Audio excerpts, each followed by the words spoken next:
សួស្តីអ្នកទាំងអស់គ្នាថ្ងៃនេះខ្ញុំមានរឿងភាគកូរ៉េដែលបានចេញផ្សាយតាំងពីឆ្នាំ2022ដែលរឿងនោះមានចំណងជើងថា Monster វានិយាយអំពីរឿងរ៉ាវរបស់មនុស្សដែលចាប់អារម្មណ៍ទៅនឹងបណ្ដាសាដែលមិនធ្លាប់មាននៅក្នុងពិភពលោកនិងបុរាណវិទូម្នាក់ដែលដេញតាមហេតុការណ៍ដែលមិនធ្លាប់ជួបពីមុនមកនិងរឿងចម្លែកៗជាច្រើនរូបសំណាក់ព្រះពុទ្ធដ៏ធំមួយត្រូវបានជីករកឃើញនៅក្នុងទីក្រុងជនបទតូចមួយក្នុងអំឡុងពេលនោះលោកអភិបាលក្រុងជឿជាក់ថាវានឹងផ្លាស់ប្ដូរទីក្រុងទៅជាតំបន់ទេសចរណ៍ដ៏សំខាន់មួយទោះជាយ៉ាងណាក៏ដោយគ្រោះមហន្តរាយបានចាប់ផ្ដើមកើតឡើងនៅពេលដែលពួកគេបានជីករកជាមួយនឹងរូបសំណាក់ព្រះពុទ្ធដ៏ធំមួយនោះបណ្ដាសាដែលមានអាយុកាលរាប់សតវត្សត្រូវបានបញ្ចេញពីរូបសំណាកហើយវាចាប់ផ្ដើមស៊ីប្រលឹងមនុស្សដែលធ្វើឲ្យពួកគេហាក់បីដូចជាខ្លាចទៅជាបិសាចក្នុងអំឡុងពេលនោះគណៈពេលដែលអ្នកបុរាណវិទូព្យាយាមស្វែងរកការពិតនៅពីក្រោយបាតុភូតដ៏ចម្លែកនោះអូខ្យូវ៉ានគាត់ដើរតួជា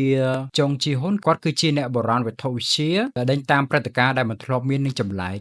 អ្នកបុរាណវិទ្យាដ៏ចម្លែកម្នាក់ដែលសិក្សាពីបាតុភូតអរូបីចម្លែកគាត់បានប្រទះជាមួយនឹងបាតុភូតដែលមិនគួរជឿនឹងចម្លែកគណៈពេលដែលកំពុងតែស៊ើបអង្កេតគីប៊ូដែលបង្ហាញនៅក្នុងស្រុកជីនយ៉ាងគាត់គឺជាប្តីរបស់លីស៊ូជីនហើយជីវិតរបស់គាត់បានផ្លាស់ប្ដូរដោយសារតែព្រឹត្តិការណ៍ដែលនឹកស្មានមិនដល់ស៊ីនជុនប៊ីនគាត់ដើរតួជាលីស៊ូជីនគាត់គឺជាភរិយារបស់ចុងគីហ៊ុននិងជាអ្នកបកប្រែដ៏ប៉ិនប្រសប់ម្នាក់ដែលបានជួបប្រទះនឹងគ្រោះមហន្តរាយដ៏អាក្រក់មួយនាងបានបាត់បង់កូនស្រីតែមួយរបស់នាងហើយត្រូវបានបែកគ្នាជាមួយនឹងចុងគីហ៊ុននាងបានត្រឡប់ទៅ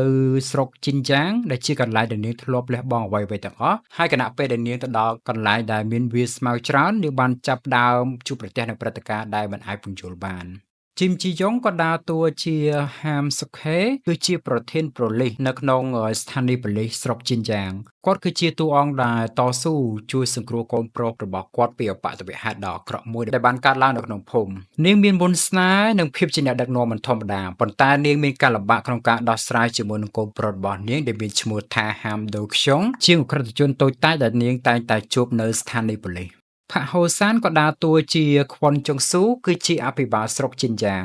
គណៈពេលដែលកំពុងតែរៀបចំផែនការឧស្សាហកម្មទេសចរណ៍ថ្មីដើម្បីភាពរុងរឿងនិងអភិវឌ្ឍទីក្រុងគាត់បានធ្លាក់ចូលទៅក្នុងភាពវឹកវរដោយសារតែអបតវហេតុដែលនឹកស្មានមិនដល់ខ្វាងដុងយុនក៏ដើរតួជាខ្វាងយុងជូគឺជាអ្នកបង្កបញ្ហានៅក្នុងស្រុកជីនយ៉ាងហ្នឹងជាមួយនឹងក្រសែភ្នែកនៃការបោះបោនិងកັບកិរិយាដ៏គ្រោកគ្រាតរបស់គាត់គឺជាមនុស្សម្នាក់ដែលមានភាពច្របូកច្របល់យ៉ាងច្បាស់នៅពេលដែលគាត់ក្រឡេកឃើញអ្វីៗគ្រប់យ៉ាងចំពោះខ្វាងយុងជូគ្រោះមហន្តរាយដ៏អាក្រក់ដែលបានវាយប្រហារក្នុងភូមិនេះគឺជារឿងដ៏គួរឲ្យសប្បាយបំផុតសម្រាប់គាត់ណាមដារឿងក៏ដើរតួជាហាមដូខ្យុនគាត់គឺជាកូនប្រុសរបស់ហាមសុកហេគាត់គឺជាមនុស្សម្នាក់ដែលមិនបាត់បង់ឆន្ទៈក្នុងចំណោមប្រជាជននៅស្រុកជីនយ៉ាងដែលមានភាពវឹកវរតួអង្គដែលមានទំនាក់ទំនងយ៉ាងខ្លាំងជាមួយនឹងខ្វាងដុងជូដែលមិនចូលចិត្តគាត់ចង់រស់នៅក្នុងជីវិតធម្មតាដោយមិនចូលរួមក្នុងកិច្ចការរំខានប៉ុន្តែថ្ងៃមួយគ្រោះមហន្តរាយបានវាយប្រហារនិងដាស់តឿនការតស៊ូរបស់គាត់